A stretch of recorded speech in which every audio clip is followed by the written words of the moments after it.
कियत कालेन तौ जातौ तरुणौ तनया बुभौ गोकर्णः पंडितो ज्ञानी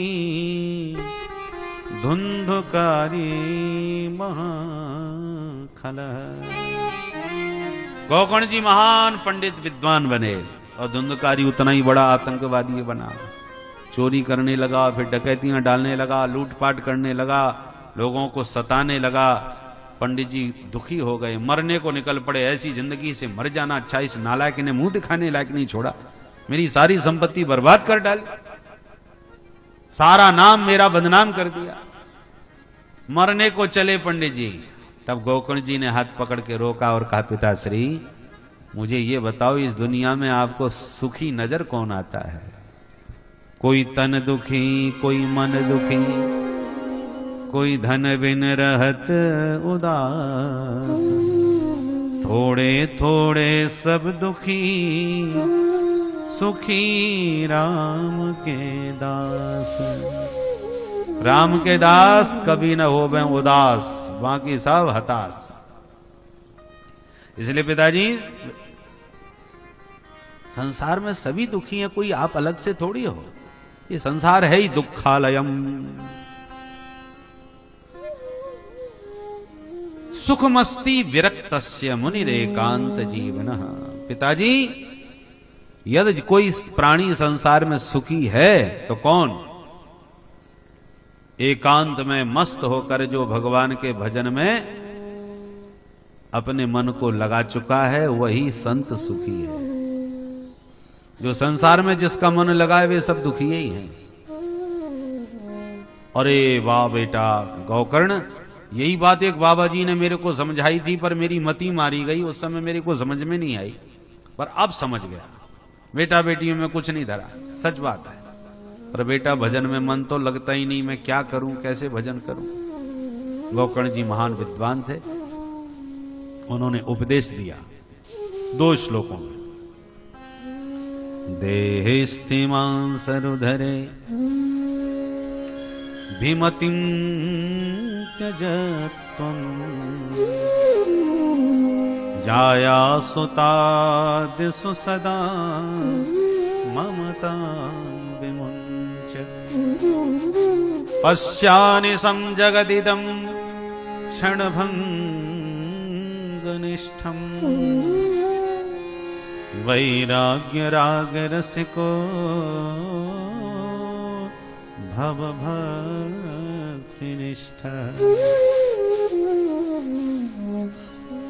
धर्मं भजस्व सततं त्यज लोकधर्मान्, सेवस्व साधु पुरुषान् जहि कामतृष्णान्।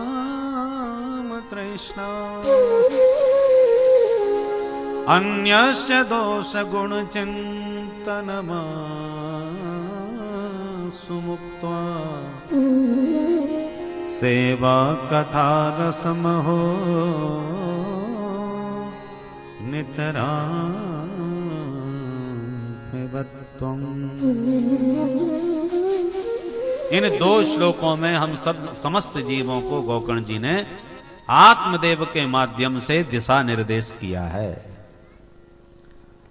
हम सब संसार के प्राणी 2 ही रस्सियों में बंधे हैं, नाम है अहमता और ममता।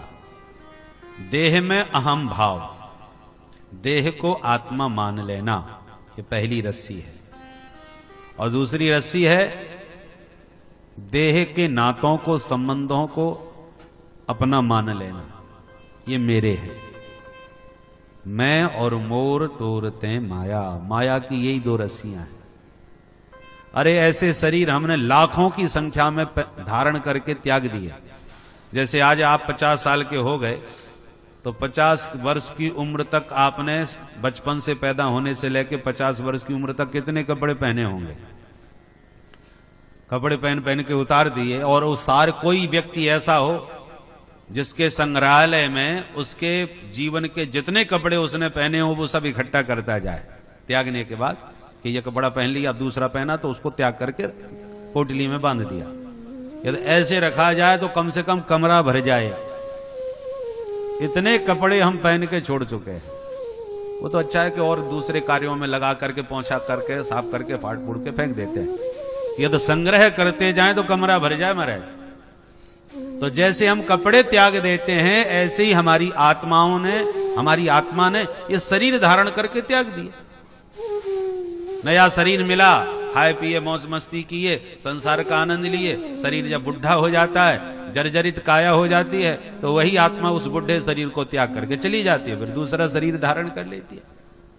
अनंत काल से ये परंपरा चली आ रही है। यदि उन समस्त शरीरों का संग्रह किया होता तो हड्डियों का एक पहाड़ लग जाता, इतने हम शरीर धारण करके छोड़ चुके हैं। इसलिए शरीर आत्मा नहीं है, शरीर तो कपड़े की तरह है जो आत्मा धारण करके त्याग देती है। वासांसि जीर्णानि यथा विहाय नवानि गृह्णाति नरोपराणि तथा शरीराणि विहाय जीर्णा नन्यानि संयाति नवानि देहि। आत्मा तो अविनाशी है, आत्मा का विनाश नहीं होता, शरीर का विनाश होता है। हम तो वही हैं, हमारे कपड़े फटते रहते हैं। अब कई लोगों का कपड़े में इतना प्रेम हो जाता है कि वो 10 बार फट गया तो 10 बार जगह से सिल करके फिर पहनेंगे उसी को। फिर भी काम ना चले तो दूसरा कपड़ा उसमें और जोड़ करके फिर सिल करके फिर पहनेंगे। आकर के भाई और भी कपड़े बढ़िया हैं एक से एक, अब उसको फट गया तो फेंक ही, तो अब कहां तक सिलते रहोगे। ऐसे ये शरीर है कपड़े की तरह, जर्जरित हो गया, किसी काम का नहीं हुआ तो च्यवनप्राश खाए खाए करके ताकत ला रहे हैं। आंखों से दिखना बंद हो गया तो ऑपरेशन करा के दूसरी आंख लगाए रहे हैं। दांत टूट गए तो नकली बत्ती सी फिट कराए रहे हैं। बोलो राधे राधे। ये सब कल्प जितने देखो मशीनरी है, जैसे उसके पुर्जे पुराने पड़ जाते हैं, ढीले पड़ जाते हैं तो दूसरे ढंग से चलाना पड़ता है। फिर तो लगाते जाओ गाड़ी में और चलती जाए गाड़ी। कब कहां खड़ी हो जाए पुरानी गाड़ी का कोई पता नहीं,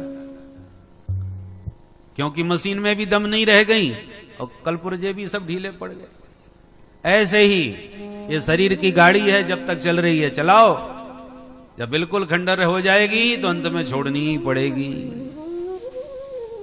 बढ़िया दूसरी गाड़ी लो भाई, कब तक चलाते रहोगे उस खटारे को। बोलो राधे राधे।